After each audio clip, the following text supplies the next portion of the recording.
No todos los países tienen una historia feliz. Argentina era un país próspero y desarrollado que iba camino a convertirse en una potencia mundial hasta que nos convertimos en un país populista, pobre y subdesarrollado. ¿En qué fallamos? Entre 1853 y principios del siglo XX, los argentinos disfrutamos el crecimiento, la modernización, la democratización, la alfabetización y una relativa estabilidad política, hasta que lo echamos todo por la borda. Para entender lo que pasó, volvamos a 1930. Para entonces ya se avisoraba una debilidad institucional y medidas peligrosas que resaltaban el caudillismo. Lamentablemente, en vez de enderezar nuestro camino y aferrarnos a la Constitución, el general Uriburu dio un golpe militar en septiembre de 1930, iniciando un ciclo de liderazgo militar en Argentina. Nacía el fenómeno del golpe de Estado. Tras el primer golpe militar, llegó el segundo.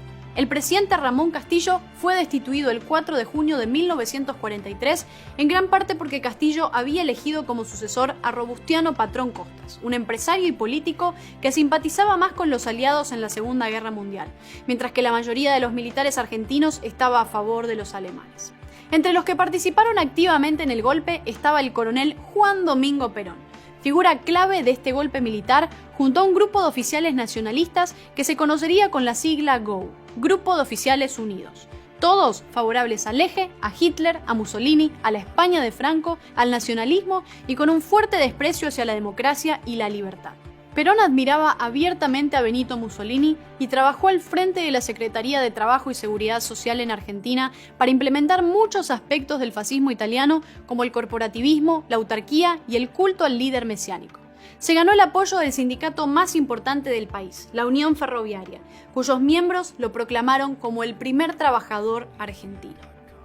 En 1945, la oposición política al régimen militar se intensificó. Perón, entonces vicepresidente del gobierno de facto de Delmiro Farrell, fue detenido y encarcelado, pero ya no era simplemente un oficial del ejército, se había convertido en el principal líder mesiánico de la Argentina.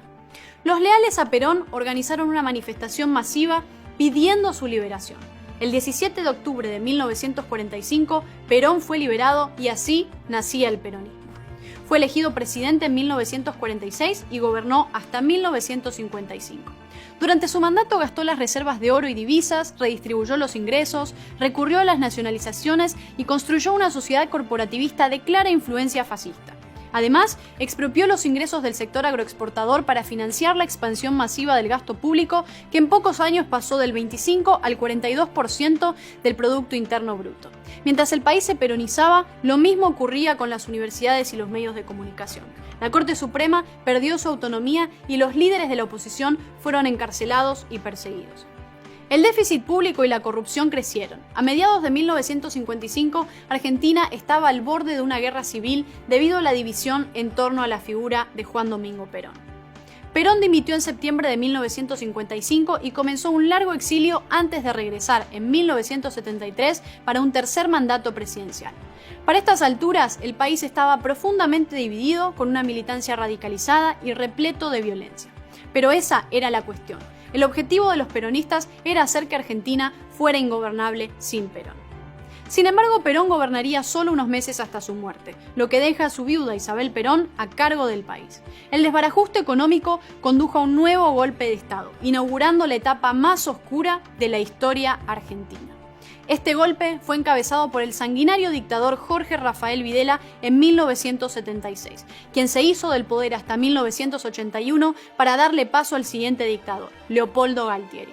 La economía estaba en ruinas, los derechos humanos fueron completamente eliminados y el régimen militar desapareció y asesinó a miles de argentinos, incluyendo a mi abuelo.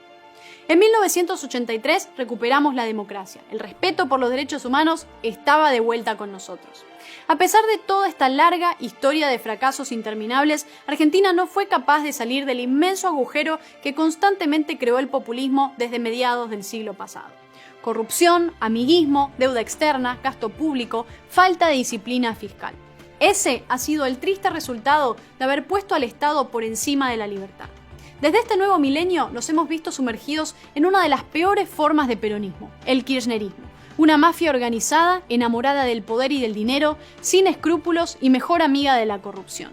En la Argentina actual, más de 20 millones de personas reciben algún tipo de transferencia por parte del Estado, ya sea empleo público, jubilaciones, subsidios o asignaciones.